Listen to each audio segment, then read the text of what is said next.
Welcome to citizen force news.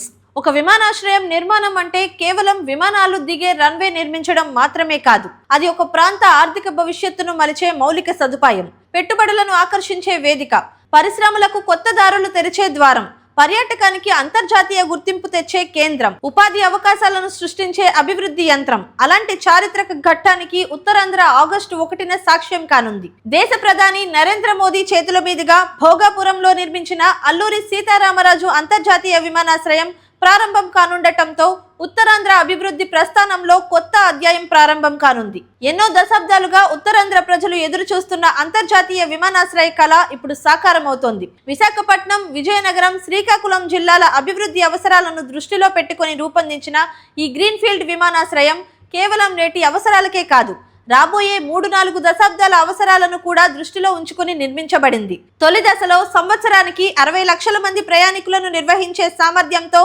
రూపొందించిన ఈ విమానాశ్రయాన్ని భవిష్యత్తులో 4 కోట్ల మంది ప్రయాణికులకు విస్తరించే అవకాశం ఉండేలా మాస్టర్ ప్లాన్ సిద్ధం చేశారు.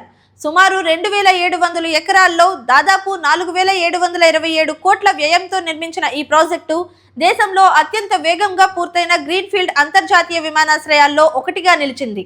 ఈ విమానాశ్రయం ప్రత్యేకత కేవలం పరిమాణంలోనే కాదు, ప్రపంచ స్థాయి ప్రమాణాలతో నిర్మించిన 3800 మీటర్ల పొడవైన కోడ్ 4 రన్వే ద్వారా భారీ వైడ్ బాడీ అంతర్జాతీయ విమానాలు కూడా సులభంగా రాకపోకలు సాగించగలవు. ఆధునిక సమీకృత టెర్మినల్, డిజిటల్ ప్రయాణికుల సేవలు, కార్గో టెర్మినల్, అత్యాధునిక ఎయిర్ సైడ్ సదుపాయాలు, పర్యావరణ హిత నిర్మాణ ప్రమాణాలు ఈ విమానాశ్రయాన్ని భారతదేశంలోని అత్యాధునిక విమానాశ్రయాల సరసన నిలబెడుతున్నాయి. ఉత్తరాంధ్రలో వ్యవసాయం, మత్స్య సంపద, సముద్ర ఉత్పత్తులు, జీడిపప్పు, పసుపు, అరకు కాఫీ, ఉద్యాన పంటలు, ఔషధ ఉత్పత్తులు, ఫార్మా, ఐటీ సేవలు వంటి అనేక రంగాలు వేగంగా అభివృద్ధి చెందుతున్నప్పటికీ అంతర్జాతీయ స్థాయి వైమానిక అనుసంధానం లేకపోవడం పెద్ద లోటుగా ఉండేది. భోగాపురం విమానాశ్రయం ప్రారంభంతో ఆ లోటు తొలగిపోనుంది. ముఖ్యంగా కార్గో సదుపాయాల ద్వారా ఎగుమతులకు కొత్త ఊపు లభించనుంది. సమయానికి విదేశీ మార్కెట్లకు సరుకులు చేరే అవకాశం ఏర్పడటంతో ఉత్తరాంధ్ర ఉత్పత్తులకు అంతర్జాతీయ మార్కెట్లలో మరింత పోటీ సామర్థ్యం పెరగనుంది. పర్యాటక రంగంలోనూ ఈ విమానాశ్రయం గేమ్ చేంజర్ గా మారే అవకాశాలున్నాయి. అరకులోయ, బొర్రా గుహలు, లంబసింగి, భీమిలి, ఋషికొండ, యారాడ, తొట్లకొండ, బావికొండ, సింహాచలం, శ్రీకూర్మం, అరసవల్లి వంటి పర్యాటక ఆధ్యాత్మిక కేంద్రాలకు దేశ విదేశాల నుంచి నేరుగా పర్యాటకులను ఆకర్షించే అవకాశం పెరుగుతుంది. ఉత్తరాంధ్రను సమగ్ర పర్యాటక గమ్యస్థానంగా తీర్చిదిద్దాలన్న ప్రభుత్వ లక్ష్యానికి ఈ విమానాశ్రయం బలమైన పునాది కానుంది. పెట్టుబడుల కోణంలో చూస్తే ఈ విమానాశ్రయం మరింత ప్రాధాన్యం సంతరించుకుంది. గత కొన్నేళ్లుగా విశాఖపట్నం పారిశ్రామిక, IT, data centre, green energy రంగాల్లో ప్రధాన కేంద్రంగా ఎదుగుతోంది. భోగాపురం విమానాశ్రయం అందుబాటులోకి రావడంతో దేశీయ, విదేశీ పెట్టుబడిదారులకు ఈ ప్రాంతం మరింత ఆకర్షణీయంగా మారే అవకాశం ఉంది. విమానాశ్రయం చుట్టూ ఏరో సిటీ, లాజిస్టిక్ పార్కులు, వాణిజ్య సముదాయాలు, హోటళ్లు, కన్వెన్షన్ సెంటర్లు, విద్యా సంస్థలు, విమానయాన సంబంధిత పరిశ్రమలు అభివృద్ధి చెందే అవకాశాలను నిపుణులు సూచిస్తున్నారు. విమానాశ్రయం నిర్మాణంతోనే అభివృద్ధి పూర్తి కాదని గుర్తించిన రాష్ట్ర ప్రభుత్వం అనుసంధాన రహదారులపై కూడా దృష్టి సారించింది. జాతీయ రహదారి 16తో పాటు విశాఖపట్నం, అనకాపల్లి, విజయనగరం ప్రాంతాల నుంచి విమానాశ్రయానికి వేగంగా చేరుకునేలా కొత్త రహదారులు విస్తరణ పనులు చేపట్టనుంది. భవిష్యత్తులో ప్రత్యేక బస్సు సేవలు, మెరుగైన ప్రజా రవాణా వ్యవస్థను కూడా అందుబాటులోకి తీసుకురావాలనే ప్రణాళికలు రూపొందుతున్నాయి. ప్రారంభోత్సవాన్ని రాష్ట్ర ప్రభుత్వం సాధారణ ప్రభుత్వ కార్యక్రమంగా కాకుండా ఉత్తరాంధ్ర ప్రజల పండుగగా నిర్వహిస్తోంది. ఉత్తరాంధ్ర కళలకు రెక్కలు అనే థీమ్తో జూలై 25 నుంచి ఆగస్టు 1 వరకు ప్రత్యేక ప్రచార కార్యక్రమాలు నిర్వహిస్తున్నారు. 6 ఉత్తరాంధ్ర జిల్లాల్లో సాంస్కృతిక కార్యక్రమాలు, విద్యార్థుల పోటీలు, మ్యారథాన్లు, అవగాహన కార్యక్రమాలు, ప్రదర్శనలు, డిజిటల్ కౌంట్ డౌన్లు నిర్వహిస్తూ విమానాశ్రయం ప్రాధాన్యాన్ని ప్రజలకు చేరవేస్తున్నారు.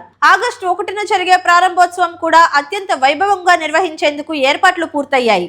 ఉదయం ప్రత్యేక విమానంలో భోగాపురం చేరుకునే ప్రధాని నరేంద్ర మోదీకి గిరిజన సంప్రదాయ దింసా నృత్యం, శాస్త్రీయ కూచిపూడి నృత్యంతో ఘన స్వాగతం పలకనున్నారు. వేలాది మంది గిరిజన మహిళలు, విద్యార్థులు పాల్గొనే దింసా ప్రదర్శన ఈ కార్యక్రమానికి ప్రత్యేక ఆకర్షణ కానుంది. అనంతరం ప్రధాని టెర్మినల్ భవనాన్ని ప్రారంభించి ప్రజాసభలో పాల్గొననున్నారు. అదే కార్యక్రమంలో సుమారు 18,000 కోట్ల రూపాయల విలువైన రహదారులు, ఇంధనం తదితర రంగాలకు చెందిన పలు అభివృద్ధి ప్రాజెక్టులకు కూడా శంకుస్థాపనలు, ప్రారంభోత్సవాలు నిర్వహించనున్నారు. అయితే భోగాపురం విమానాశ్రయం విజయాన్ని నిర్ణయించేది కేవలం అద్భుతమైన భవనం కాదు, విస్తృత విమాన సర్వీసులు, అంతర్జాతీయ కనెక్టివిటీ, కార్గో కార్యకలాపాల వేగవంతమైన విస్తరణ, మెరుగైన రహదారి, ప్రజా రవాణా అనుసంధానం, పరిశ్రమల అభివృద్ధి, పర్యాటక ప్రోత్సాహం వంటి అంశాలే దీని అసలైన ఫలితాలను నిర్ణయిస్తాయి. ఈ అవకాశాలను సమర్థంగా వినియోగించగలిగితే భోగాపురం విమానాశ్రయం ఉత్తరాంధ్ర ముఖ చిత్రాన్నే మార్చగలదు. ఆగస్టు 1న ప్రారంభమవుతున్న అల్లూరి సీతారామరాజు అంతర్జాతీయ విమానాశ్రయం ఒక నిర్మాణ ప్రాజెక్టు ప్రారంభం మాత్రమే కాదు, ఉత్తరాంధ్ర భవిష్యత్తు ఆశయాలకు అధికారిక శ్రీకారం. ఎన్నో తరాల కలలకు రూపం, సముద్ర తీర ప్రాంతాన్ని ప్రపంచంతో అనుసంధానించే కొత్త ద్వారం. భోగాపురం రన్వేపై ల్యాండ్ అయ్యే తొలి విమానం కేవలం ప్రయాణికులను మాత్రమే కాదు, ఉత్తరాంధ్ర ఆశలు, ఆకాంక్షలు, అభివృద్ధి అవకాశాలను కూడా కొత్త ఎత్తులకు తీసుకెళ్లే చారిత్రక ప్రయాణానికి నాంది పలకనుంది. ఈ వీడియోపై మీ అభిప్రాయాన్ని కామెంట్ చేయండి. మరిన్ని అప్డేట్స్ కోసం సిటిజన్ ఫోర్స్ న్యూస్ ఛానల్ను సబ్స్క్రైబ్ చేసుకోండి. అలాగే కొత్త వీడియో నోటిఫికేషన్ కోసం బెల్ ఐకాన్ను క్లిక్ చేయండి.